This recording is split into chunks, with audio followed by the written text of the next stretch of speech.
Call of Duty 2 is one of the better Xbox 360 games available at the console's launch, and it certainly showed in sales. It's still one of the best-selling games for the platform. Realizing the sales potential of the series, Activision has instituted a platoon approach in developing the games. While Infinity Ward developed last year's game, this time around Treyarch is taking up the battle with Call of Duty 3. The result is a game very similar to last year's outing with one big bonus, a full-featured online component. Will it be third time's a charm for Call of Duty, or will it receive a dishonorable discharge? World War II is an amazing story in its own right, and an experience that many people hope humanity will never have to endure ever again. Even after all these years, animosity towards the Nazis has not waned one bit, which makes them the perfect villains for video games. But at the same time, there have probably been 100 games based on the war, and at this point, the well is finally beginning to run dry.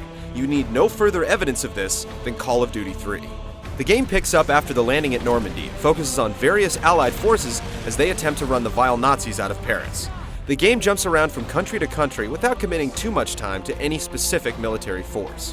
One minute you're playing a Canadian soldier, and the next you're bumping elbows with Scottish infantry with suspect voice work. Speak bloody English for Christ's sake! Along the way, you'll get the typical wartime stereotypes: the soldier who doesn't want to fight, the guy who hates working with the other countries, and so forth. While it's great to get 4 different perspectives of the war, you never spend enough time in the standard issue boots of any one soldier to build a bond with them. So what you end up with is a mix of convoluted missions and people that rarely have anything to do with each other. It makes it difficult to care. If you played Call of Duty 2, then Part 3 isn't going to be some life-changing revelation. The levels are still completely linear, and there are plenty of times where there's a fence a couple of feet high or a short pile of sandbags that a soldier could easily jump over that keep you barreling along a predetermined path. This formula was alright in the first game and pushing it in Part 2, but here it feels like far less than you would expect from a high-profile, second-generation Xbox 360 game. As you run through the linear levels, there's plenty of cover available to protect your hide, but some of the objects have no collision detection whatsoever, meaning you can get shot even when you're safely tucked behind an object. With no cover system in the game, it can be clunky ducking out from behind various objects to pop off some shots, but luckily, the Nazis rarely get close enough to make it a huge issue. As you might guess, Call of Duty 3 is a history lesson on World War II weapons. This is one aspect of playing as 4 different countries that actually helps the game, as you'll get your hands on all the guns they used during the conflict. Firing without looking down the barrel can be effective at close range with the right weapon, but more times than not, you're going to have to look down the sights to line up a shot. This is where you really appreciate the different armaments, as each has a different peep sight, range, and accuracy. It's incredibly realistic, and you'll undoubtedly fall in love with a few of them, just in time for them to be taken away as you assume control of a new country. Mission objectives run the typical war game gamut. You'll have to liberate squads that have been pinned down, break through enemy lines to allow your tanks to roll in, go inside houses to break up nests of enemies, and so on. You'll also jump behind the wheel of a jeep and act as a spotter for a tank, but these are all things that have been done many times before.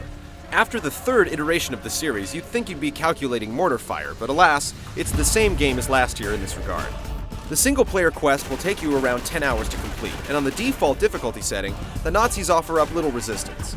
Most will just stand at their posts, waiting to be killed or toss a grenade or two. Then there's the radar, which constantly shows you where you're supposed to go. The plentiful checkpoints only make the game easier, so we recommend playing it on the harder difficulty settings to get the most out of your purchase. Call of Duty 2 is a great game, but its multiplayer options are extremely limited, especially for a series that began its life on the PC. Call of Duty 3 certainly fixes that, and it's the closest thing to EA's Battlefield series on any console.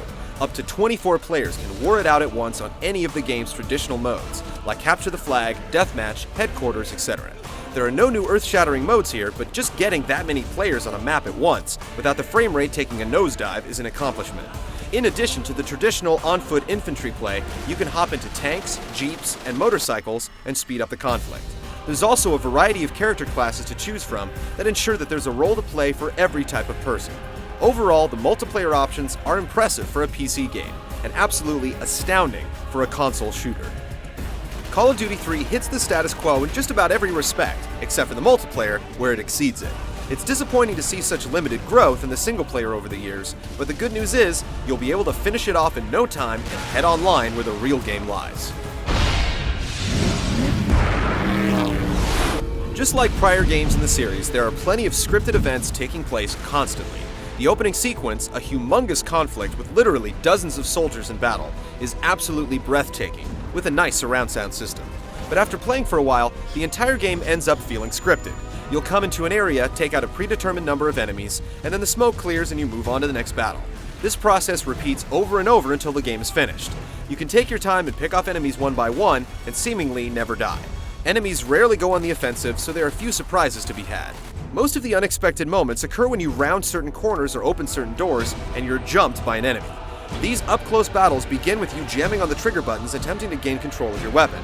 Then a face button icon will pop up on screen. Press it, and you'll send the Nazi spiraling to the ground where you can finish him off. While it provides the few surprises the game has to offer, they're ultimately almost too easy to complete. Other additions come in the form of setting charges, where you'll have to input a set of commands to arm them.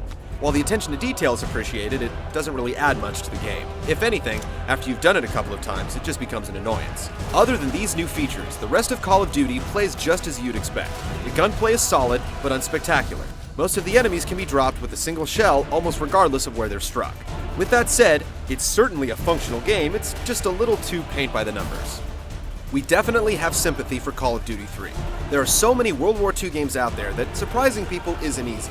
And in this regard, it fails. It has its moments, but overall, it's a disappointing step sideways for one of the more revered franchises in the industry.